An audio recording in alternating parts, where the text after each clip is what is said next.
Hi, I'm Daryl Johnson, and this is the Dammit Daryl and Friends channel. And I'm here today with 32 automatic pistols, beginning with the original, which was John Browning's design, the 1903 pocket automatic. This is what started the whole revolution of 32 380 pocket guns. And this is a very nice one, very low serial number one. And it's in, you can see, relatively really good condition. And it even has its original magazine with it, which is a big plus.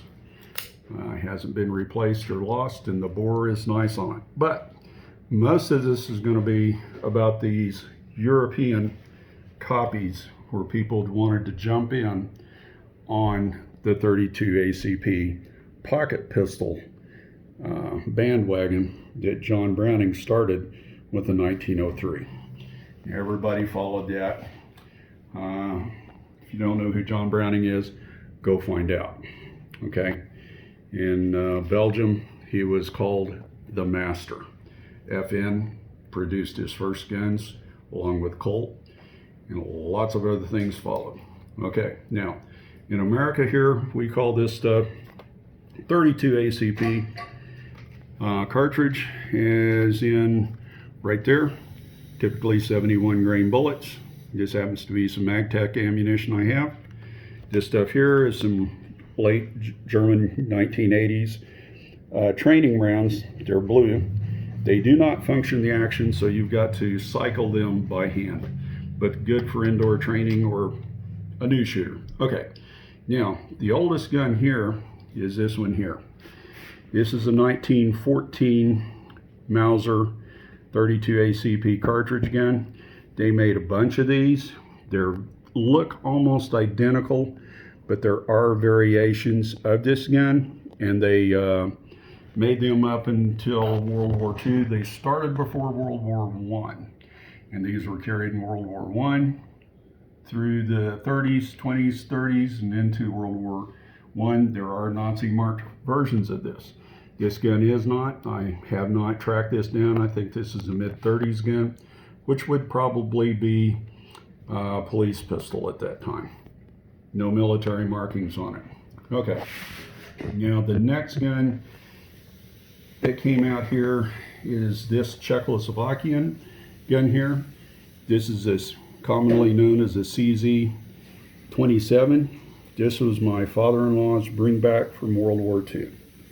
And this is a World War II German occupation finish.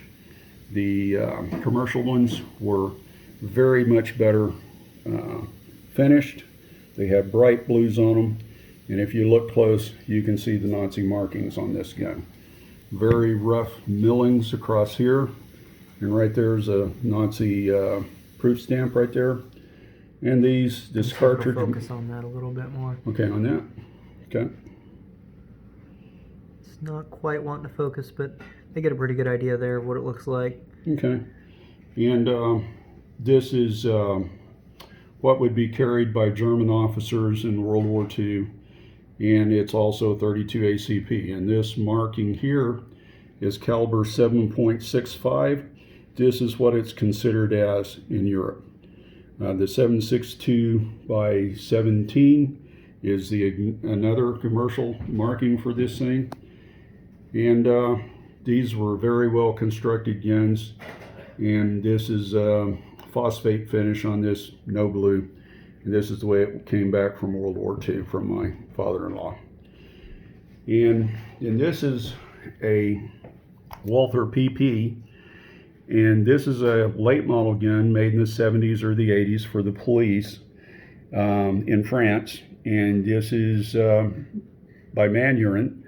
And these are where the Walthers were made from World War II onward. And Walther got in a lot of trouble for and got some lawsuits on them because they sold these as Walthers made in Germany when they were actually made in France by Manurin. But they're same quality gun, just excellent quality, good shooters, good pocket pistols. And that's some of the ones I've got right there. And If you want more details on these guns, I am a gunsmith. I can detail strip every one of these guns, show you how to do that. If you guys are interested in more of that stuff like that, I will do that. Also, I can, if you're having malfunctions or anything like this, I can tell you right off the bat, one of the main things, incorrect ammunition, banged up magazine that doesn't fit or work right, or the lips are messed up. That's where most of your malfunctions in auto pistols are. And then there again, make sure you're shooting the right ammunition. That sounds pretty dumb sometimes, I guess, but you would not believe how many customers I've had come in trying to shoot the wrong ammunition and the wrong gun. So be safe out there, guys, and let me know what you think. Thanks.